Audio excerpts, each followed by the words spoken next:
Hello everyone, welcome to this amazing platform of our channel Parisha for Competitive Examinations and I am Piyush. तो इस particular video में हम बात करने वाले हैं DFCCL एग्जाम के लिए जो आपका कस्टमर रिलेशंस का पर्टिकुलर सेक्शन है ये हम पढ़ने लग रहे हैं और आज आपकी क्लास नंबर 18 है। इससे पहले मैं आपको 17 क्लासेस करा चुका हूं, अगर आपने नहीं की हैं वो जाके करो। प्लस में मैंने आपका एक लाइव टेस्ट स्पेशल लिया है सीआरएम का, वो अटेम्प्ट करके आओ। और मैं आई होप आपने अभी तक मैंने आपको जितनी चीज़ें पढ़ाई हैं वो सब रिवाइज कर ली होगी, क्योंकि आज हम पहुंच गए हैं पेन के 5 प्रोसेस मॉडल के ऊपर। और ये जो मॉडल है ना आपका, ये सीआरएम मॉडल नहीं है। ये आप ये समझ लो कि पूरी की पूरी सीआरएम में से जो 60% क्वेश्चंस होते हैं ना, वो इसी मॉडल पर बेस होते हैं। और वो क्वेश्चंस आपको घुमा घुमा के दुनिया जहान की चीज़ों में करके पूछेगा, लेकिन वो होते पेन के मॉडल से ही है। वो आपको क्वेश्चन में कभी लिख के नहीं देगा कि ये क्वेश्चन आपका इसका जो आपका पूरा कॉन्टेक्स्ट है वो पेन के मॉडल पे है। लेकिन क्वेश्चंस जितने बन के आते हैं ना घुमा घुमा के लैंग्वेज में, कस्टमर से रिलेटेड अलग अलग जो है चीज़ों से रिलेटेड, वो आपको यहीं से मिलेंगे। और उसके लिए मैंने आपको पीछे जितनी बातें बताई हैं, जितने मॉडल समझाए हैं, वो सभी आने चाहिए, माइंड में क्लियर होने चाहिए। ठीक है, तो आई होप आप लोग रिवाइज करके आए होंगे। शुरू करते हैं आज का सेशन। और क्लास नंबर 18 है। देखो भाई, ये दिख रहा है आपको, ये है पेन का 5 प्रोसेस मॉडल। और ये जो मॉडल है ना सीआरएम का, ये है मोस्ट इंपॉर्टेंट मॉडल, क्योंकि इसमें कहीं ना कहीं सारे के सारे मॉडल इंक्लूडेड हैं। अच्छा, अब तक आपको एक बात समझ में आई होगी, अगर आपने सारा कुछ रिवाइज करके आए हो, कि सभी के सभी मॉडल जो है ना, वो कहीं ना कहीं कोई ना कोई चीज़ एक्स्ट्रा उसमें ऐड होती जा रही है। या फिर एक किसी मॉडल का, अगर एक मॉडल है जो कि कस्टमर सेंट्रिक है, वो कस्टमर की सारी नीड के ऊपर भी ध्यान दे रहा है, कस्टमर को हमें कैसे कैसे सेगमेंट करना है उस पर ध्यान दे रहा है। लेकिन एक मॉडल है वो कहीं कस्टमर का बस अकेला मैनेजमेंट कराने पे ही ध्यान दे रहा है। ठीक है, कोई स्ट्रेटेजिक आपका सीआरएम पर बेस है। ठीक है, तो छोटे छोटे डिफरेंसेस होते हैं, लेकिन जो प्रोसेस होती है ना, अगर आप पूरे सारे के सारे सीआरएम मॉडल का आप कहीं ना कहीं क्रक्स देखोगे, तो आपको एक चीज दिखेगी, सब में एक ही काम होता है कि आप कस्टमर को पहचानो। ठीक है, क्या काम होता है? कस्टमर को पहचानो, उसका आप सेगमेंटेशन करो, उसे सर्विसेज दो, उसे खुश रखो और उसे रिपीट करके रिटेंशन में ले आओ। ठीक है, ये सारे के सारे मॉडल का क्रक्स होता है। यहां तक सारी की सारी बातें क्लियर हैं या नहीं? अब आपके सामने ये जो बड़ा गंदा सा टेबल दिख रही है ना, इस टेबल से ही मैं आपको 50 टू 60 क्वेश्चंस बना सकता हूं। पता है, बहुत इंपॉर्टेंट है। इवन ये जो पॉइंट, एक एक पॉइंट दे रखा है ना, वो पॉइंट पॉइंट करके आपसे पूछा जाता है। आपसे वो सीआरएम का, ये समझ लो कि सीआरएम आपका जो 50% सीआरएम है ना, वो इस मॉडल में ही छुपा हुआ है। तो अक्सर लोग इसको ना बस ऐसे ही स्किप कर जाते हैं, बट हमें इसको बहुत ध्यान से समझना है। तो बिल्कुल अपना यहाँ पे कंसंट्रेशन से देखो और पहले चीज़ों को सुनना समझना है। इसके बाद मैं आपको बताऊंगा कैसे नोट्स बनाने हैं, इसको किस तरीके से याद रखना है। अगर होगा तो मैं इसके आपको क्वेश्चंस भी अलग से क्लास में करवा दूंगा, इससे क्या क्या क्वेश्चंस बन सकते हैं। ठीक है, लेकिन पहले मेरी बात सुननी समझनी है। क्लियर हो गया? सबके माइंड में क्लियर है कैसे करना है? चलो, अब देखो, यहां पर जब हम बात करते हैं पेन के 5 प्रोसेस मॉडल की, तो ये जो पेन का 5 प्रोसेस मॉडल है, ये कौन से ईयर में आया? ये आया 2006 में। कब आया? 2006 में। और इसे एक्चुअली दो लोगों ने मिलके दिया था। एक थे एड्रियाने पेन, ठीक है, क्या नाम था? एक तो था एड्रियाने पेन और दूसरे थे यहां पर आपके फ्रो। ठीक है, तो दो लोगों ने मिलके दिया फ्रो एंड पेन। तो इसको कहीं कहीं आपको फ्रो एंड पेन का 5 प्रोसेस मॉडल लिखा मिलेगा, कहीं कहीं आपको पेन का अकेला भी लिखा दिख सकता है, उसमें कोई दिक्कत वाली बात नहीं है। ठीक है ना? और बेसिकली इन्होंने जो बेसिक मॉडल दिया था वो 2005 में दिया था, इसको यहाँ पे आगे और डेवलप किया गया और 2006 में इन्होंने और थोड़े से एडिशन करके इस मॉडल को दिया। ठीक है, तो अगर आपसे कभी पूछा जाए बेसिक मॉडल के बारे में, तो वो आया 2005 में। लेकिन जब ये जो आप पूरा 5 प्रोसेस मॉडल देख रहे हो ना, तो 5 प्रोसेस मॉडल आया था 2006 में ही। ठीक है, तो ये चीज आप यहाँ पे माइंड में क्लियर रखो। अब जब हम यहाँ पे बात करते हैं 5 प्रोसेस मॉडल की, तो आपको एक चीज क्लियर हो रही होगी कि इस पूरे मॉडल में कहीं ना कहीं 5 प्रोसेस हैं जिनके बारे में हमें बात करनी है। अरे बोलो हाँ। तो देखो भाई, कौन कौन सी वो 5 प्रोसेस हैं, इनको तो आप अलग से नोट डाउन ही कर लो। यहां से तो सीधा क्वेश्चन ही पूछा जाता है कि which of the following is a process of pen 5 point model, या फिर which of the following is not a. ठीक है, ऐसे करके क्वेश्चंस आते हैं। तो पहली होती है स्ट्रेटजी डेवलपमेंट की प्रोसेस। ठीक है, कौन सी होती है? पहली आपकी स्ट्रेटजी डेवलपमेंट प्रोसेस होती है। और ये अलग से लिख लेना, ये अभी आप अलग से लिखो, ये दो जगह लिखना पड़ेगा। वैसे मैं चाहूं तो आपको डायग्राम में भी दिखा सकता हूं। यहाँ पे देखो, ये आपका पहला जो मैं प्रोसेस की बात कर रहा हूं क्या है? Strategy development process. दूसरी प्रोसेस होती है वैल्यू क्रिएशन प्रोसेस। क्या लिखोगे? Value creation process. फिर आपका थर्ड प्रोसेस होती है मल्टी चैनल इंटीग्रेशन। ठीक है, क्या होता है अभी मैं समझाऊंगा सारे के सारे अंदर क्या होता है, टेंशन नहीं लेनी, बस देखते जाओ क्या क्या है। फिर इसके बाद आपका आता है परफॉर्मेंस असेसमेंट प्रोसेस। ध्यान रखना है इनका ऑर्डर क्या है। पहले स्ट्रेटजी डेवलपमेंट प्रोसेस होती है, फिर आती है वैल्यू क्रिएशन प्रोसेस, फिर आती है मल्टी चैनल इंटीग्रेशन प्रोसेस, फिर आती है आपकी परफॉर्मेंस असेसमेंट प्रोसेस। ठीक है, इसके बाद लास्ट स्टेप जो होता है ना, वो होता है आपका इंफॉर्मेशन मैनेजमेंट प्रोसेस का। ठीक है, ये दिख रहा है ना क्या लिखा है, इंफॉर्मेशन मैनेजमेंट प्रोसेस।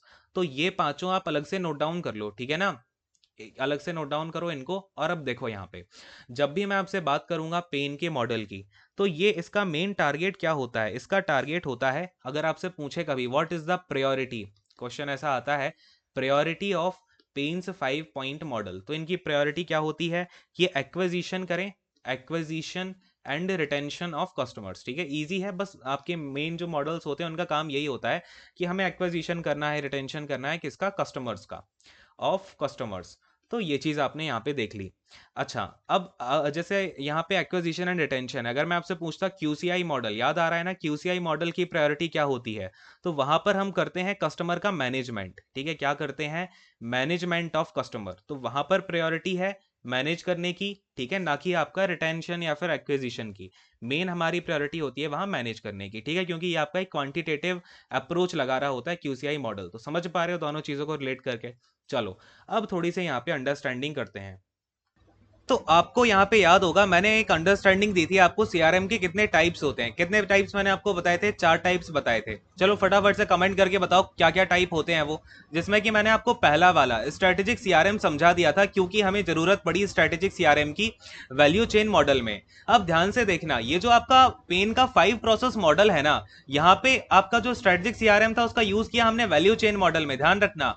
और ये जो आपका 5 प्रोसेस मॉडल होता है पेन का, यहां पर हम 3 टाइप के सीआरएम का यूज करते हैं। इसलिए मैंने आपसे बोला कि जो 50% सीआरएम है ना, वो आपका पूरा का पूरा इस मॉडल में आपका इंक्लूडेड है। और बहुत दुनिया जहान के क्वेश्चंस बनते हैं यहां से। देखो, अब बहुत ज्यादा चीजें आपको समझनी है, बिल्कुल ध्यान से देखना। पहला तो हो गया आपका ये स्ट्रेटेजिक सीआरएम। ठीक है, नंबर 2 की बात करें यहाँ पे, जो आपके बचे हुए 3 और सीआरएम के टाइप्स होते हैं, ये हो जाता है आपका एक ऑपरेशनल सीआरएम। ठीक है, क्या हो जाता है, ऑपरेशनल सीआरएम हो जाता है। फिर आपका एक होता है एनालिटिकल सीआरएम। ठीक है, क्या होता है, एनालिटिकल सीआरएम होता है। फिर फोर्थ नंबर पे आता है आपका कोलैबोरेटिव। ठीक है, क्या होता है, कोलैबोरेटिव सीआरएम। तो मैं आपको स्ट्रेटेजिक सीआरएम जो होता है वो समझा चुका हूं। अब हमें बात करनी है थोड़ी सी ऑपरेशनल और एनालिटिकल सीआरएम की। अच्छा, एक चीज बताना, यहां पर मैंने आपको कोई भी मॉडल हो उसमें क्या समझाया था, पहले हम टारगेट किसको करते हैं, कस्टमर को। फिर दूसरा स्टेप हमारा क्या होता है कि हमने जब कस्टमर को टारगेट कर लिया, तो फिर हम उसे क्या देंगे, सर्विसेज वगैरह देंगे। उसे हमने अपना कस्टमर बना लिया, यानी कि सामान तो बेच दिया। अब हमें उसे क्या करना है, सर्विसेज वगैरह देनी पड़ेगी। वो अगर हमें कॉल करेगा तो सेल्स फोर्स ऑटोमेशन हमें उसमें डालना पड़ेगा, सर्विस ऑटोमेशन डालना पड़ेगा, है ना। जो भी आपका सेल्स वाली चीजें हो गई वो भी यहाँ पे इंक्लूड रहती हैं। तो ये सब आपका जो दूसरा स्टेप होता है ना, वही होता है ऑपरेशनल सीआरएम। समझना चीजों को ध्यान से। तो जो अब समझ पा रहे हो आप, पहला वाला जो स्टेप है कस्टमर को एक्वायर करने का, या फिर जब भी हम कस्टमर सेंट्रिक बात करते हैं, तो वो आ जाता है आपका स्ट्रेटेजिक सीआरएम में। फिर इसके बाद पिक्चर में आता है आपका ऑपरेशनल सीआरएम, यानी कि सेकंड स्टेप में आपका हमेशा क्या होता है, किसी भी अगर हम ब्रॉड वे में बात करें तो कस्टमर ओरिएंटेड प्रोसेस होती हैं। जैसे कि सेलिंग वाला काम हो गया, हमने अपना कस्टमर तो देख लिया, उसको हमने एक्विजिशन करने के लिए, यानी कि उसे हमने टारगेट कर लिया, कस्टमर को पहचान लिया, आइडेंटिफाई कर लिया, फिर हम क्या करेंगे, उसको सामान वगैरह बेचेंगे, या फिर बेचने के बाद जो भी हमारा सेल्स रिलेटेड काम है वो कर रहे होंगे। ठीक है ना, तो ये सभी हो गया, सेलिंग हो गई, या फिर आपका मार्केटिंग वाला काम हो गया। ठीक है ना। अच्छा, मार्केटिंग आपका ऐसा नहीं है कि मार्केटिंग अकेला कस्टमर बनाने से पहले की जाती है। ध्यान रखना, कस्टमर की हमें इंफॉर्मेशन, मैंने क्या बोला, टाइम टू टाइम लेनी पड़ती है, और उसके लिए हमें अपनी मार्केटिंग स्ट्रेटजीज भी टाइम टू टाइम चेंज करनी पड़ती हैं। तो मार्केटिंग वाला जो आपका पोस्ट सेल आपका मार्केटिंग होती है, वो भी इसमें इंक्लूड रहती है। ठीक है ना। इसके बाद अगर मैं आपसे बात करूं, तो जो कस्टमर सर्विस हो गई, ठीक है ना, कस्टमर सर्विस भी आपका ऑपरेशनल सीआरएम का टाइप होता है। ठीक है ना, क्या हो गया, कस्टमर सर्विस वगैरह। तो आपको बात समझ में आ रही है क्या, कि हमारा ऑपरेशनल सीआरएम में क्या क्या काम हो रहा होगा, जो भी सर्विस से रिलेटेड काम है, सेलिंग से, मार्केटिंग से, या फिर हमारा जो कस्टमर सर्विसेज का काम हो गया। ठीक है, तो एक बार जरा यहां पर चीजों को नोट डाउन करो। ऑपरेशनल सीआरएम हेडिंग डालो, क्या डालोगे भाई, ऑपरेशनल सीआरएम की हेडिंग डालोगे, और नोट डाउन करो थोड़ा सा, लिखो इट इज, क्या लिखेंगे, इट इज ओरिएंटेड टूवर्ड्स, यानी कि इसका जो ओरिएंटेशन है या फिर इसका जो मेन एम है वो क्या होता है, ओरिएंटेड टूवर्ड्स कस्टमर सेंट्रिक। ध्यान देना क्या बोल रहा हूं यहाँ पे, कस्टमर सेंट्रिक बिजनेस प्रोसेस। ठीक है, कस्टमर सेंट्रिक बिजनेस प्रोसेस जो होती है ना, वो सारी की सारी होती हैं ऑपरेशनल सीआरएम के अंतर्गत। ठीक है, क्या बोला मैंने आपको, देखो स्ट्रेटेजिक में मैंने आपको लिखवाया था कस्टमर सेंट्रिक होता है, यानी कि यहाँ पे हम कस्टमर की नीड देखते हैं, कस्टमर की वैल्यू देख रहे होते हैं। लेकिन जब ऑपरेशनल सीआरएम की बात होगी तब हम करते हैं कस्टमर सेंट्रिक बिजनेस प्रोसेस की बात। अच्छा, कस्टमर सेंट्रिक बिजनेस प्रोसेस क्या क्या होती है, इसमें आपका मार्केटिंग आ जाता है, ठीक है ना, क्या आ जाता है, मार्केटिंग हो गया, या फिर आपका कुछ सेल करना है, सेलिंग हो गया, सर्विसेज हो गई, ठीक है ना। सबसे इंपॉर्टेंट बात जो क्वेश्चन बहुत ज्यादा पूछा जाता है कि जो आपका सेल्स फोर्स ऑटोमेशन है, ये सेल्स फोर्स ऑटोमेशन किस टाइप के सीआरएम के अंदर आता है, तो ये आता है ऑपरेशनल सीआरएम के अंतर्गत। क्योंकि सेल्स फोर्स ऑटोमेशन में हम क्या कराते हैं, मैं आपको समझा चुका हूं पहले कि इसमें आपका बेसिकली जो सेल्स रिलेटेड आपका आईवीआर वगैरह हो गया, ये काम करता है। थोड़ा सा आपका एसएफए भी हमें डिटेल में पढ़ना है, लेकिन अभी ये बस थोड़ा सा बेसिक ध्यान में रखो कि जो सेल्स फोर्स ऑटोमेशन है वो आपका किसके अंडर आएगा, ये आपका ऑपरेशनल सीआरएम के अंतर्गत आता है। फिर इसी तरीके से आपका मार्केटिंग ऑटोमेशन भी इसी के अंतर्गत आता है, ठीक है ना, मार्केटिंग ऑटोमेशन हो गया, या फिर आपका सर्विस ऑटोमेशन हो गया, ठीक है, सर्विस ऑटोमेशन। तो ये सभी की सभी चीजें किसके अंतर्गत आ जाती हैं, आपकी ये ऑपरेशनल सीआरएम के अंतर्गत आ जाती है। अब ये सब मैं क्यों समझा रहा हूं, अभी आपको ना समझ में आएगा कि ये जो पेन का 5 प्रोसेस मॉडल है किस तरीके से इन सभी चीजों को एक साथ क्लस्टर करके इंटीग्रेट करके यूज कर रहा होता है, ठीक है। ऑपरेशनल सीआरएम थोड़ा बहुत क्लियर हुआ क्या, हाँ चलो अब बात करेंगे यहाँ पे थोड़ी सी कि एनालिटिकल सीआरएम क्या होता है, ठीक है। थर्ड नंबर का हमारा आ जाता है एनालिटिकल सीआरएम। तो आपको ये पता चल गया कि यहाँ पे हमारा जो ऑपरेशनल सीआरएम है वहां पे हम बात कर रहे हैं, यहाँ पे अपना मार्केटिंग हो गया, सेलिंग सर्विसेज हो गई, कस्टमर आपका कस्टमर सर्विसेज हो गई। अब जब हम एनालिटिकल सीआरएम की बात करते हैं तो यहाँ पर क्या किया जाता है, आपका जो डेटा होता है, ठीक है ना, customer related data, customer related data लिख लो इसको यहाँ पे, कस्टमर रिलेटेड डेटा जो होता है ना, इसका सेगमेंटेशन किया जाता है। आपको पता है, अब तो आप लोगों को ये सब चीजें पता चली गई होंगी कि क्या होता है कस्टमर का, हम सीएलवी वगैरह निकालते हैं। सीएलवी कैसे निकालते हैं, उसका हम कैलकुलेट करके निकालते हैं, उसने जो भी परचेज पहले की हुई है फ्यूचर के बेस पे, यानी कि हमारे लिए पोटेंशियल कस्टमर ये अच्छा है या नहीं है, सेगमेंटेशन कर देते हैं। या फिर कस्टमर का डेटा को जो स्टोर करने का काम होता है, मॉडिफाई करने का काम। देखो होता क्या है कि पहले वाले स्टेप में आपने क्या किया, यानी कि स्ट्रेटेजिक सीआरएम में हमने कस्टमर को आइडेंटिफाई कर लिया, सब कुछ कर लिया, लेकिन 4 से 5 साल बाद क्या होगा, उसका डेटा जो है चेंज होगा। तो कस्टमर के डेटा को मॉडिफाई करने का काम भी आपका एनालिटिकल सीआरएम में आता है, ठीक है। थोड़े से ये ना छोटे छोटे पॉइंट्स, मैं क्या बोलता हूँ, मेरे वर्ड्स पे हमेशा ध्यान दो।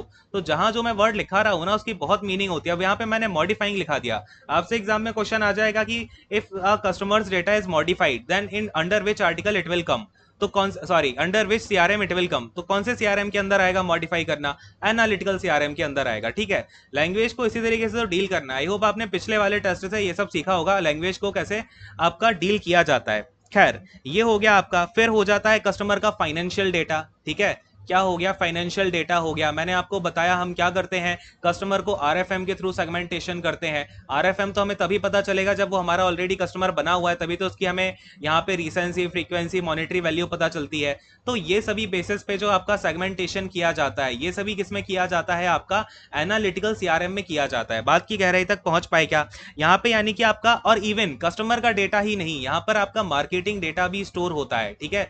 क्या होता है, मार्केटिंग डेटा स्टोर होता है। तो जो भी जितना भी डेटा है ना कंपनी का, वो स्टोर किया जाता है आपका एनालिटिकल सीआरएम के अंतर्गत। जबकि ऑपरेशनल सीआरएम में क्या हो रहा था, इस सभी डेटा का यूज हो रहा था, यानी कि आपका ये ऑटोमेशन करने के लिए डेटा का हम यूज कर रहे हैं। यहाँ पे मार्केटिंग की जा रही है डेटा का यूज करके, सेलिंग की जा रही है डेटा का यूज करके।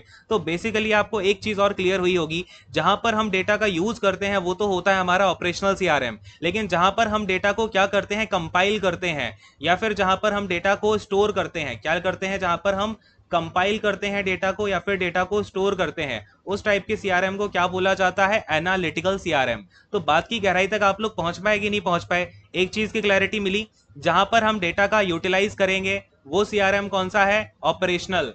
जहां पे स्टोर किया है वो कौन सा है, आपका एनालिटिकल। हर पॉइंट से क्वेश्चन बनता है। देखो अब आपका क्या हो जाएगा, जैसे फाइनेंशियल डेटा, और हाँ ये भी याद रखना कंपनी का जो भी फाइनेंशियल डेटा है वो भी आपका इसी में होता है।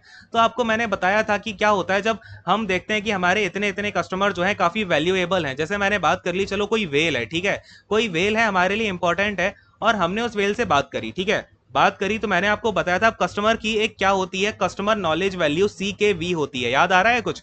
तो CKV के थ्रू हमें क्या पता चलेगा, इस कस्टमर को क्या नीड है, और जैसे ही हमें उसकी नीड का पता चलेगा ना, अगर वो वेल है काफी इंपॉर्टेंट है हमारे लिए, तो हम क्या करेंगे, उसे कस्टमाइज्ड प्रोडक्ट जो है यहाँ पे प्रोवाइड करेंगे। ठीक है, क्या करेंगे, कस्टमाइज्ड प्रोडक्ट हम उसे यहाँ पे प्रोवाइड करना शुरू करेंगे। तो ये जो कस्टमाइजेशन की प्रोसेस होती है ना, ये इसका जो स्टार्टिंग पॉइंट होता है कस्टमाइजेशन का, वो भी कहां से शुरू हो रहा है, एनालिटिकल सीआरएम से तो शुरू हो रहा है। क्योंकि वेल कस्टमर है, हमें कैसे पता चला, जब हमने उसका डेटा देखा, ठीक है ना, और डेटा कहां पर स्टोर था, एनालिटिकल सीआरएम में स्टोर था। तो बात को समझ पा रहे हो। अगर पॉइंट ऐसा पूछा जाए लैंग्वेज में कि जो कस्टमाइजेशन होता है, क्या होता है, कस्टमाइजेशन की जो प्रोसेस होती है ये कहां से शुरू होती है, तो ये भी आपकी एनालिटिकल सीआरएम से शुरू होती है। ठीक है, बात की गहराई तक सभी लोग पहुंच रहे हैं ना, माइंड में क्लैरिटी आ रही है। अब अगर मैं आपसे कहूंगा कभी भी कि स्ट्रेटेजिक सीआरएम बोल रहा हूं, तो आपको समझ में आएगा भाई कस्टमर की आप टारगेट कर रहे हो, कस्टमर को आइडेंटिफाई करने की कोशिश कर रहे हो, प्रोस्पेक्ट को देख रहे हो अपने, ठीक है ना, प्रोस्पेक्ट की बात करी जा रही है स्ट्रेटेजी में, उसके हमें कस्टमर बनाना है अपना, सामान बेच बाच के कैसे भी। फिर लेकिन अगर मैं आपसे बात करूं ऑपरेशनल सीआरएम की, यानी कि मैं यहां पर क्या कर रहा हूं, मार्केटिंग कर रहा हूं, सामान को सेल कर रहा हूं, कस्टमर सर्विस दी जा रही है, कस्टमर का यहाँ पे ख्याल रखा जा रहा है, उनकी बातों को सुना जा रहा है। ठीक है, फिर अगर मैं बात करता हूं आपसे एनालिटिकल सीआरएम की, तो यहां पर क्या होगा, हम कस्टमर का डेटा पूरा का पूरा देख करके बैठे हुए हैं, कस्टमर को सेगमेंटेशन कर रहे हैं, कस्टमर को डिवाइड कर रहे हैं अलग अलग चीजों में। मैंने आपको याद होगा अगर आपको स्टार्टिंग का फर्स्ट लेक्चर, तो वहां पर एक चीज बताई थी क्लस्टर एनालिसिस, ठीक है ना। तो यहां पर अलग अलग टाइप के एनालिसिस किए जाते हैं, क्लस्टर एनालिसिस होता है, सेगमेंटेशन होता है, तो ये अभी हम पढ़ेंगे। लेकिन यहां पर मैं आपको अभी बेसिक बता रहा हूं क्योंकि इसकी बहुत जरूरत पड़ने वाली है, और इतना बेसिक भी पचाना आपके लिए जरूरी है। तो जितनी चीजें, इसलिए मैंने आपसे बोला मैं बहुत ही सीक्वेंस वे में चीजों को ला रहा हूं, उनको आपको टाइम टू टाइम बिल्कुल डेली करते हुए जाना है, ठीक है ना। चलो, तो यहां पर समझ में आ गया एनालिटिकल में क्या होगा, कस्टमाइजेशन फिर कस्टमर को प्रोवाइड किया जाएगा, है ना। कस्टमाइज करने के लिए इनिशियल स्टेप कहां से आएगा, एनालिटिकल सीआरएम से आएगा। तो यहां तक सारी बातें आपको आई होप क्लियर हो गई होंगी। और एनालिटिकल सीआरएम का एक और यूज होता है, हम क्या करते हैं, डिफरेंट सेलिंग स्ट्रेटजीज बनाते हैं। क्या बनाते हैं, डिफरेंट सेलिंग स्ट्रेटजीज, स्ट्रेटजीज जो है बनाई जाती हैं। अब ये जो डिफरेंट सेलिंग स्ट्रेटजीज हम क्यों बनाते हैं, क्योंकि हमारे पास कुछ कस्टमर है जिनकी नीड अलग होगी। मैंने आपको कल भी समझाया था वैल्यू चेन मॉडल वाले में कि हर कस्टमर की नीड अलग होती है, हर कस्टमर की मॉनेटरी वैल्यू अलग होती है, हर कस्टमर की जो रिक्वायरमेंट है वो अलग होती है, और उसकी एक्सपेक्टेशंस अलग होती हैं कंपनी से। ठीक है, हो सकता है किसी को, अगर मेरी मोबाइल कंपनी है, किसी को 10,000 के अंदर फोन चाहिए हो, और हो सकता है किसी को यहाँ पे 1 लाख के ऊपर वाला फोन चाहिए, उसमें हीरे मोती जड़े हुए चाहिए। अब कस्टमर तो मेरा वो भी है ये भी है, तो मुझे दोनों का ही ख्याल रखना है, लेकिन दोनों के लिए जो मेरी सेलिंग स्ट्रेटजी होगी वो अलग अलग होगी। तो आपका एनालिटिकल सीआरएम ही डिसाइड करता है कि क्या क्या सेलिंग स्ट्रेटजीज बनने वाली हैं। तो हर पॉइंट को नोट डाउन करो अपने वर्ड्स में। मैंने आपको एनालिटिकल सीआरएम में कस्टमाइजेशन के बारे में बताया, सेलिंग स्ट्रेटजीज के बारे में बताया, ठीक है, ये सभी पॉइंट आपकी नोटबुक में होने चाहिए। क्लियर है। अब एक क्वेश्चन और यहाँ पे आपका आता है कि मैंने आपको एक कंपनी बताई थी सीआरएम वाली, जिसका नाम क्या था, बेस सीआरएम। तो ये सबसे इंपॉर्टेंट कंपनी है in the field of analytical CRM. ठीक है, तो एनालिटिकल सीआरएम में आपका एक कंपनी काम करती है, क्या नाम है, बेस सीआरएम। इसी तरीके से जो आपका ऑपरेशनल सीआरएम है, ऑपरेशनल सीआरएम, इसमें आपकी जो कंपनी काम करती है वो हो जाती है सेल्स फोर्स। याद है ना, मैंने आपको सेल्स फोर्स कंपनी कराई थी, और ये आपका प्रीवियस ईयर में भी पूछा गया था। याद आ रही हैं चीजें, देखो इस तरीके से जुड़ती हैं चीजें। अब मैंने आपको इसलिए पहले कंपनीज कराई थी कि अब आपको माइंड में क्लैरिटी आ रही होगी कि ठीक है यार, अगर सेल्स फोर्स कंपनी की बात करेंगे तो आपको समझ में आ रहा होगा कि इसके जो सॉफ्टवेयर होते हैं सीआरएम, वो क्या क्या काम कर रहे होते होंगे। यानी कि ऑटोमेशन का काम जो है ना, वो सेल्स फोर्स कंपनी देखती है, क्योंकि ऑपरेशनल सीआरएम में क्या इसका काम होता है, ऑटोमेशन का काम होता है। ठीक है, फिर इसी तरीके से एक कंपनी है जोहो, जोहो बताई थी ना मैंने, जोहो सीआरएम, तो ये कंपनी भी ऑपरेशनल सीआरएम है। ठीक है, ये कुछ इंपॉर्टेंट बातें हो गई। ये आपको आई होप यहाँ पे अब थोड़ी बहुत क्लैरिटी आ गई होगी। अब चलते हैं अपने मॉडल के ऊपर। अब आप कहोगे सर इतनी सारी चीजें तो बता दी, लेकिन हम पढ़ तो मॉडल रहे थे। डियर, ये मॉडल ही तो है सबसे बड़ी चीज। देखो अब मैंने क्या बताया आपको, मैंने 3 चीजें बताई। अब आप इस मॉडल को देखोगे ना ध्यान से, तो पहले वाले यहाँ पे प्रोसेस में क्या हो रहा है, स्ट्रेटेजी डेवलपमेंट प्रोसेस हो रही है। और जहां भी हम स्ट्रेटेजी को बात करते हैं, आपके माइंड में पहली चीज आनी चाहिए क्या, कस्टमर की सर बात हो रही होगी। और अगर कस्टमर की बात हो रही है डियर, तो वो हमारा किस में आ जाता है, स्ट्रेटेजिक सीआरएम में आ जाता है। तो जो पहली प्रोसेस होती है अपने इसकी क्या बोलते हैं इसको, पेन का 5 प्रोसेस मॉडल, उसका जो पहला प्रोसेस है वो होती है स्ट्रेटेजिक सीआरएम की। अब देखोगे यहाँ पे आप दूसरी वाली प्रोसेस में क्या हो रहा है, वैल्यू क्रिएशन प्रोसेस चल रही है। यानी कि यहाँ पे हम कस्टमर के लिए कहीं ना कहीं वैल्यू डाल रहे हैं। चलो इसको यहाँ पे थोड़ा सा हम ध्यान से समझते हैं एक एक करके, ठीक है। अच्छा, यहाँ पर आप ये मत समझना कि आपने अभी बहुत ज्यादा होशियार बन गया, आपको सारे टाइप्स ऑफ सीआरएम आ गए हैं, ठीक है। अभी कोलैबोरेटिव सीआरएम बचता है और अभी भी ऑपरेशनल सीआरएम में मुझे और भी एस्पेक्ट दिखाने हैं, मैं आपको धीमे धीमे दिखाऊंगा, लेकिन जितनी बातें बताई है ना वो याद रखना।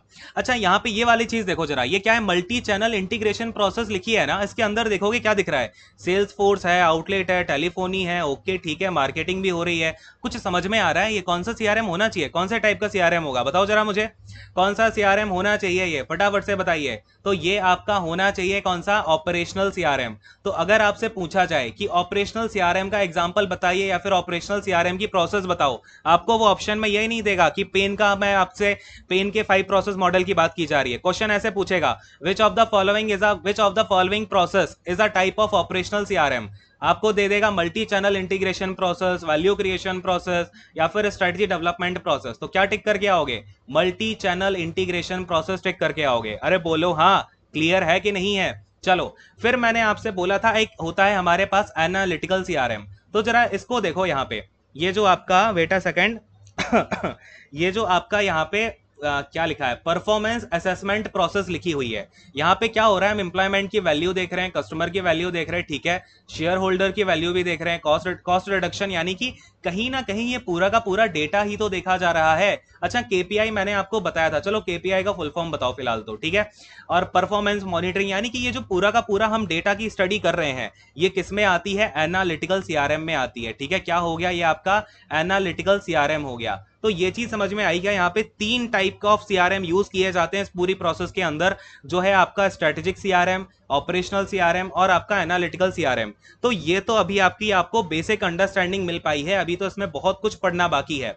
मैंने क्या बोला, 50% सीआरएम है इस मॉडल में, ठीक है। तो समझते हैं और ध्यान से। अब हमें यहाँ पे एक एक प्रोसेस को बहुत ही ध्यान से समझना है। ये तो आपको बस ये पता चल पाया इसमें सीआरएम क्या क्या यूज होता है। पहले आपको ये फिगर बड़ा ही गंदा सा लग रहा होगा, लेकिन अब आपके माइंड में सेगमेंटेशन हुआ होगा कि यार चलो ये तो इतनी चीज एक तरफ है, फिर यहाँ से ऑपरेशनल सीआरएम काम करता है, फिर ये इतना एनालिटिकल सीआरएम होता है, और फिर ये अपना एक पार्ट अलग है इंफॉर्मेशन मैनेजमेंट प्रोसेस का, ठीक है। चलो, अब एक एक करके हमें यहाँ पे समझना है। पहला वाला स्टेप उठा रहा हूँ स्ट्रेटजी डेवलपमेंट प्रोसेस का, ठीक है। पहली प्रोसेस हम क्या समझने वाले हैं, स्ट्रेटजी डेवलपमेंट प्रोसेस। इससे आपकी क्या क्या चीजें पूछी जाएंगी, क्या कुछ समझना है पूरा, इसको यहाँ पे खोल के रखते हैं, ठीक है ना। Strategy development, strategy development process, ठीक है। और बेसिकली ये, अब पता है आपको एक चीज बताता हूँ, ये जो पेन का 5 पॉइंट मॉडल है ना, इसे समझना और इसे समझाना ये ना बहुत बड़ा टास्क होता है। और यहाँ तक अगर आप पहुंच गए हो सारी चीजें समझते हुए, इसका मतलब है कि आप ये लगा लो, आप अब जो आपका सीआरएम आने वाला है उसमें आप एक्सेल करोगे, यानी कि आगे आने वाला जो सीआरएम मैं आपको पढ़ाऊंगा उसका बेस पूरा का पूरा यही सब बनने वाला है, ठीक है ना। तो बहुत अच्छे से समझना है। अगर यहाँ तक आपको एक भी पॉइंट आपने मिस किया है तो जाकर के फिर से पूरी वीडियो देखो स्टार्टिंग से, ठीक है, कोई भी पॉइंट मिस मत करना। अब हम इसके पॉइंट्स की बात करने वाले हैं। तो देखो, खैर जो पेन एंड फ्रो थे, इन्होंने बताया कि अगर आपको स्ट्रेटजी डेवलपमेंट करनी है किसी भी कंपनी में, आपको 2 स्ट्रेटजी बनानी चाहिए। एक तो आपकी होनी चाहिए बिजनेस स्ट्रेटजी, ठीक है ना, क्या होनी चाहिए, एक तो आपकी बिजनेस स्ट्रेटजी होनी चाहिए और एक आपकी होनी चाहिए कस्टमर स्ट्रेटजी, ठीक है ना। अभी तक देखो, अभी तक हम जो पढ़ रहे थे ना, या फिर अभी तक जो मॉडल्स में बताया गया, वहां पर हम बात कर रहे थे अकेले कस्टमर स्ट्रेटजी की, लेकिन यहाँ पर इन्होंने क्या कहा, आप जब भी स्ट्रेटजी अपनी बनाओ तो क्या करो भाई, एक तो बनाओ बिजनेस की स्ट्रेटजी और एक बनाओ कस्टमर स्ट्रेटजी। तो यहां से अब क्वेश्चन अराइज होता है कि ठीक है भाई, बिजनेस स्ट्रेटजी में क्या रखें और कस्टमर स्ट्रेटजी में क्या रखें, ठीक है। तो बिजनेस स्ट्रेटजी में क्या होता है बेसिकली कि ये टारगेटेड होती है, यहाँ पे बिजनेस आपका मतलब बेसिकली आपके पास एक विजन होना चाहिए, ठीक है ना। जैसे लेटेस्ट से यहाँ पे मैंने बिजनेस कार की कंपनी यहाँ पे मैंने अपनी स्टार्ट की, ठीक है। तो अगर मैं यहाँ पे कार बेचने जा रहा हूँ तो मेरे पास एक विजन होना चाहिए ना, कि मैं अपनी कार्स को इस तरीके से लेके आऊंगा और यहाँ की जो पब्लिक है, इस पब्लिक को यहाँ पे किस तरीके की चीजें पसंद है। ऐसा तो नहीं है कि यहाँ पे मैं देखो, जैसे जो नैनो आई थी ना, नैनो का कंप्लीट फेलियर क्यों हुआ समझना, क्योंकि वो जो है इंडिया के मार्केट को समझ नहीं पाए। उन्होंने पैसा तो कम में निकाल दी गाड़ी, लेकिन जो इंडिया के हाईवेज वगैरह हैं या फिर लोग हैं ना, ये अब मैं ना आपको थोड़ी सी 2 चीजें बताता हूँ, ये आपको सोचना पड़ेगा ध्यान से, थोड़ा सा इसको ध्यान से सुनना। मैं आपको एक छोटी सी केस स्टडी बता रहा हूँ, ठीक है ना, इससे आपको पूरे माइंड में ना क्लैरिटी आ जाएगी यार, बिजनेस स्ट्रेटजी क्या होती है, कस्टमर स्ट्रेटजी क्या होती है। नहीं तो आपके माइंड में थोड़ा सा कंफ्यूजन क्रिएट हो सकता है। मैं आपको एग्जांपल दे रहा हूँ ये नैनो का। ये जो नैनो कार है ना, ये हमारे इंडिया में बहुत ज्यादा मेजरेबली फेल हुई है, क्यों हुई है पता है? क्योंकि नैनो का बेसिकली इन्होंने ना बिजनेस स्ट्रेटेजी अच्छी नहीं बना पाई। ये लेके तो आए थे इसको लेकर के, ये लखटकिया कार है, लेकिन हम जो इंडिया वाले हैं ना, हमारा थोड़ा सा ईगो भी होता है, ठीक है, थोड़ा सा ईगो है। और अब ये जो नैनो कार थी ये लॉन्च हुई अराउंड 2 लाख में, ठीक है। ये नैनो कार इन्होंने लॉन्च कर दी 2 लाख में, लेकिन ये नैनो के साथ में ना अगर आप देखोगे मार्केट में तो मारुति सुजुकी 800 आती है एक, ठीक है ना, मारुति सुजुकी 800 आती है। तो ध्यान से समझना ये केस स्टडी, जब इन्होंने नैनो को लॉन्च किया ना, तो जब एडवर्टीजमेंट वगैरह इन्होंने खूब चलाई कि चलो लखटकिया कार है, ये है वो है, और ऐसे आप लेके बैठो, लेकिन धीमे धीमे ना सोसाइटी में ये एड्रेस हो गया कि ये छोटी सी कार लेकर के कहीं ना कहीं हीन भावना पैदा होने लग गई लोगों में। और अगर आप 2 लाख की नैनो ले रहे हो, है ना, इंडिया में क्या करते हैं, कार थोड़ा सा जमा पूंजी लगा के लेते हैं लोग, ठीक है ना, कार लेना एक स्टेटस का सिंबल माना जाता है इंडिया में। क्या होता है, स्टेटस का सिंबल माना जाता है। तो जब यहाँ पे 2 लाख की नैनो मिल रही है, और मारुति सुजुकी आ रही थी उस समय आपकी अराउंड 3 लाख के आसपास आ रही थी, ठीक है ना, 3 लाख या फिर 3.5 लाख ऑन रोड पड़ रही थी, ठीक है। तो हुआ क्या इस टाइम पे, जब नैनो लॉन्च हुई तो इसके लॉन्च होने के बाद जब इसके ऐड वगैरह आए, तो उसके बाद मारुति सुजुकी की सेल्स बढ़ गई। बात समझना, सेल्स किसकी बढ़ गई, मारुति सुजुकी की। तो यहाँ पे इनकी किस में कमी रह गई, इनकी बिजनेस स्ट्रेटजी में कमी रह गई। इनका जो विजन था ना, वो विजन ही क्लैरिफाइड नहीं था कि आप अपने टारगेटेड जो आपके कस्टमर है उन्हें आप दे क्या रहे हो। आपको पता है इंडिया में जब कार स्टेटस का सिंबल है, तो कार अगर अगर कोई किसी के पास 3-4 लाख भी है ना, तो वो कार नैनो को प्रेफर थोड़ी ना करेगा, वो तो मारुति सुजुकी को करेगा, जो कि एक अच्छी, ठीक ठाक दिखने में अच्छी भी है और उसमें थोड़े से कंफर्ट भी है in comparison to the Nano. ये नैनो तो देखने में ही इतनी गंदी सी लग रही थी, और लोगों ने मतलब इसको बिल्कुल सिरे से निकाल दिया इस वजह से, क्योंकि प्राइसिंग इसकी इतनी 2 लाख है, चलो 1 लाख कम है, ठीक है, लेकिन आपका सबसे बड़ी बात, इंडिया में लोगों के कार क्या होती है, स्टेटस का सिंबल होती है, ठीक है। और इनका जो मेन टारगेट था वो इन्होंने इसलिए लॉन्च करी थी कि मार्केट वगैरह जाने के लिए ले लो, सस्ती कार है, बस कार हो जाएगी कहने को। बट इंडिया में ऐसा नहीं है। इंडिया में कार का जो मेन मार्केट है, जो लोग कार लेते हैं वो किससे इसको अटैच करके देखते हैं, स्टेटस से। तो इनका यहाँ पर मैं आपको बताना क्या चाह रहा हूँ, विजन फेल हो गया। तो इन्होंने, यानी कि ये जो बिजनेस स्ट्रेटजी वाला मॉडल था, यानी कि ये जो कंपनी थी, ये कहीं ना कहीं अपने स्ट्रेटजी डेवलपमेंट प्रोसेस में गच्चा खा गए।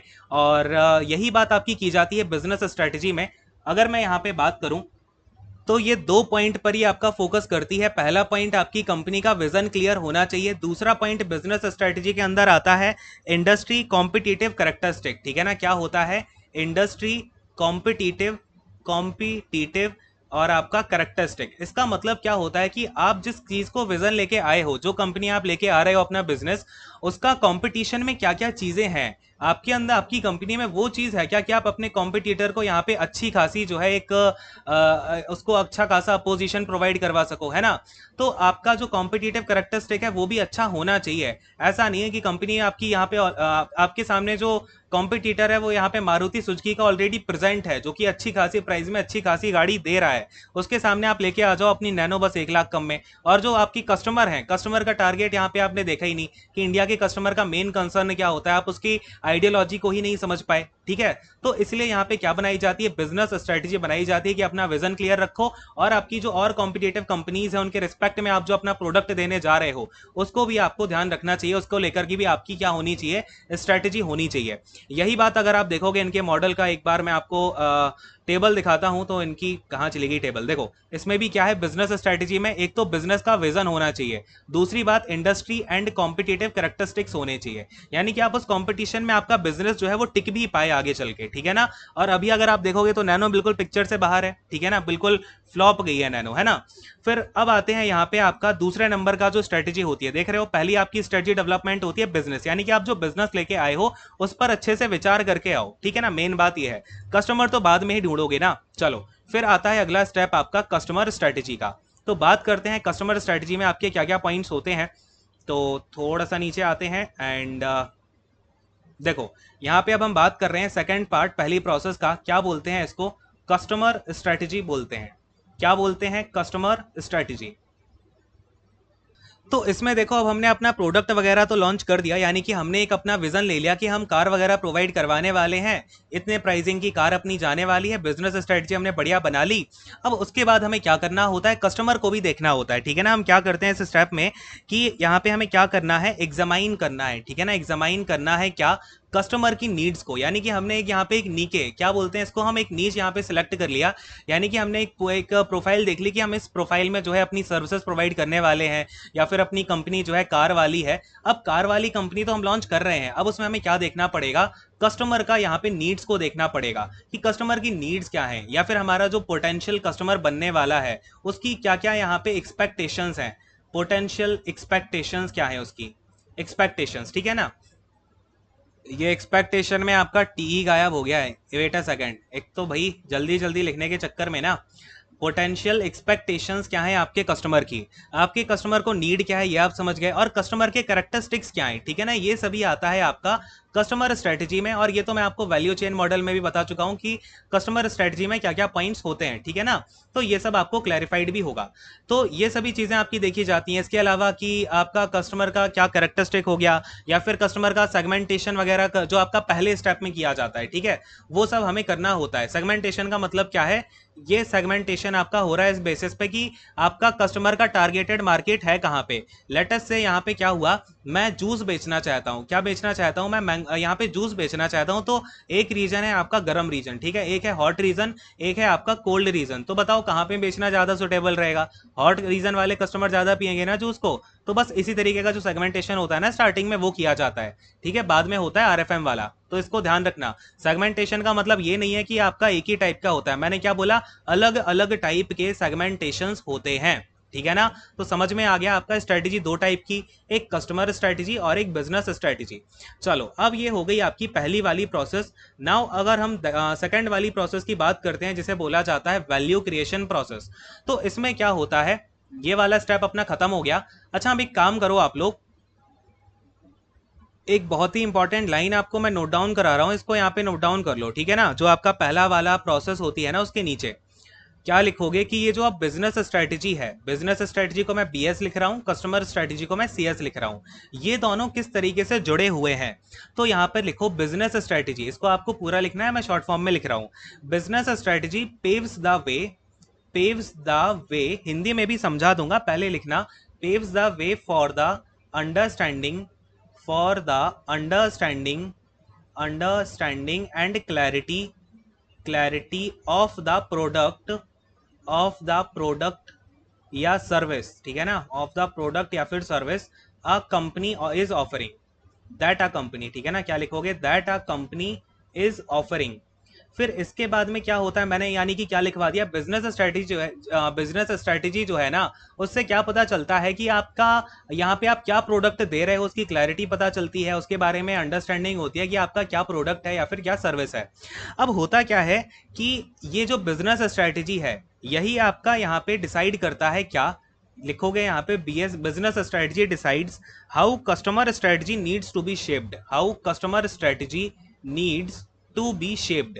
यानी कि सपोज करो मैं यहाँ पे कस्टमर स्ट्रेटजी पहले बनाऊंगा या फिर बिजनेस स्ट्रेटजी पहले बनाऊंगा, पहले मुझे यहाँ पे ये अपना यहाँ पे एक विजन क्लियर करना पड़ेगा ना कि मेरा प्रोडक्ट ये सभी है, यानी कि मेरा प्रोडक्ट क्या होने वाला है, सर्विस मेरी क्या होने वाली है, फिर उसके अकॉर्डिंगली आपका कस्टमर जो स्ट्रेटजी होती है उसको डिजाइन किया जाएगा। तो ये क्वेश्चन आपका ऐसे पूछा जा सकता है कि which of the following steps comes first, business strategy या फिर आपका कस्टमर स्ट्रेटजी, या फिर कस्टमर स्ट्रेटजी जो है वो डिपेंड होती है बिजनेस स्ट्रेटजी पे, या फिर बिजनेस स्ट्रेटजी डिसाइड करता है कस्टमर स्ट्रेटजी को। समझ पा रहे हो, तो ध्यान रखना जो बिजनेस स्ट्रेटजी है वही डिसाइड करेगा कि कस्टमर स्ट्रेटजी हमारी क्या होने वाली है, ना कि वाइस वर्सा, ठीक है ना। मेरी पॉइंट आपको समझ में आया मैं क्या बोलना चाहता हूं, क्लियर हो गया। अच्छा अब एक पॉइंट और नोट डाउन करो, it also should change with time to time, it also should change with time to time, time to time with changing needs of customers,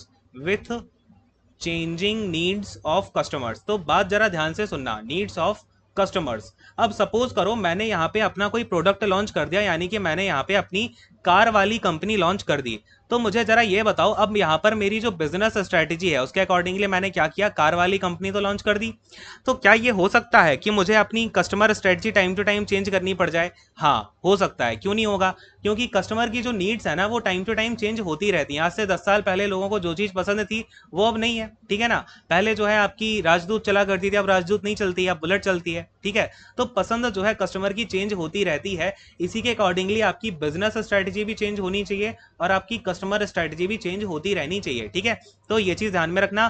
question इससे ऐसे घुमा के पूछा जाता है कि which of the following does not change with time, या फिर अकॉर्डिंग टू टाइम, या फिर अकॉर्डिंग टू टाइम पीरियड। तो दोनों ही चेंज होते हैं, ठीक है। ऐसा कोई नहीं है जो चेंज नहीं होगा, टाइम टू टाइम ये चेंज होते रहते हैं। तो खैर ये सभी बातें हैं, आप एक काम करो, अब यहां तक की चीजें रिवाइज करके आओ। कल मैंने जो आपको फर्स्ट प्रोसेस तक आपको आज का ज्ञान दिया है, फिर हम बात करेंगे यहाँ पे एक बार फिर से टेबल पर चलते हैं भाई। देखो यहाँ पे मैंने आपको क्या समझाया है कि क्या क्या सीआरएम यूज होते हैं पेन के 5 पॉइंट मॉडल में, कैसे जो आपका पहला वाला प्रोसेस है उसमें यूज होता है बिजनेस स्ट्रेटजी का, कैसे कस्टमर स्ट्रेटजी काम करती है। फिर अब हम बात करेंगे वैल्यू क्रिएशन की, यानी कि कल ये आपका बाकी का जो मॉडल बचा हुआ है ये हम फिनिश करेंगे। और मैं आपको एक बात बता दूं, ये वाला जो मॉडल है इसमें अगर आपने सारी की सारी चीजें समझ ली अच्छे से, और इस वाले मॉडल में सबसे ज्यादा टाइम लगता ही है, ठीक है। इसके बाद तो जो भी आने वाली चीजें हैं वो तो हल्की फुल्की हैं, ठीक है, वो टाइम टू टाइम अब फिनिश होती जाएंगी। बट ये मॉडल समझना बहुत ज्यादा जरूरी है और बहुत दुनिया जहान के क्वेश्चंस बनते हैं इससे। मैं ना एक काम करूंगा, इस मॉडल के ऊपर आपको अलग से कुछ क्वेश्चंस भी कराऊंगा, एक 20 to 25। बोलो कराए जाए क्या वो क्वेश्चंस भी, एक बार मुझे कमेंट करके बताना। और बस फिर इस सेशन को यहीं पे एंड करते हैं, अच्छे से पढ़ते रहिए। इसके अलावा आप लोग मैथमेटिक्स में पढ़ रहे हो कि नहीं पढ़ रहे हो, मैथमेटिक्स छोड़ना मत, ठीक है ना। बिल्कुल भी यहाँ पे ढिलाई ना करो मैथ में, क्योंकि ये 24 मार्क्स की आनी है और ईजी तो नहीं आएगी, ठीक है। ईजी मैथ नहीं देखने को मिलेगी, अच्छे से प्रैक्टिस करते रहो। मैंने आपको बोला था परसेंटेज एंड प्रॉफिट, क्या बोला था, परसेंटेज एंड रेशियो, है ना, ये कंप्लीट करने को बोला था। अब आपको करना है प्रॉफिट एंड लॉस एंड आपका चलो प्रॉफिट एंड लॉस ही कर लो अभी, profit and loss and discount, ठीक है। पीएलडी आप एक बार शुरू करो इसको, ठीक है ना। थोड़ी थोड़ी चीजें करना शुरू करो और फिर जब टाइम होगा तब मैं आपको मैथ भी करा दूंगा, ठीक है ना। मैथ की इंपॉर्टेंट चीजें जो ट्रिक्स वगैरह यूज होती हैं वो करवा दूंगा, तो उसकी टेंशन मत लो। और हाँ एक चीज और, ये जो मॉडल्स मैंने जितने भी पढ़ाए हैं ये मॉडल्स आपको बहुत ज्यादा क्लियर होने चाहिए, क्योंकि सीआरएम में जितने भी लैंग्वेज वाले क्वेश्चंस बनते हैं ना वो इन मॉडल से ही बनते हैं, ठीक है ना। जो आपको लैंग्वेज घुमाएगी वो ये मॉडल्स की लैंग्वेज ही घुमाएगी। मैंने आपको देखा भी बहुत सारे बच्चे घूम रहे हैं अभी भी, रिवाइज करते रहो, ठीक है ना। जितने भी वर्ड्स बताए हैं उन पे ध्यान देते रहो अच्छे से। चलो खैर यहीं पे एंड करते हैं सेशन को, अच्छे से पढ़ते रहिए। Thank you so much, God bless you all, take care and bye bye.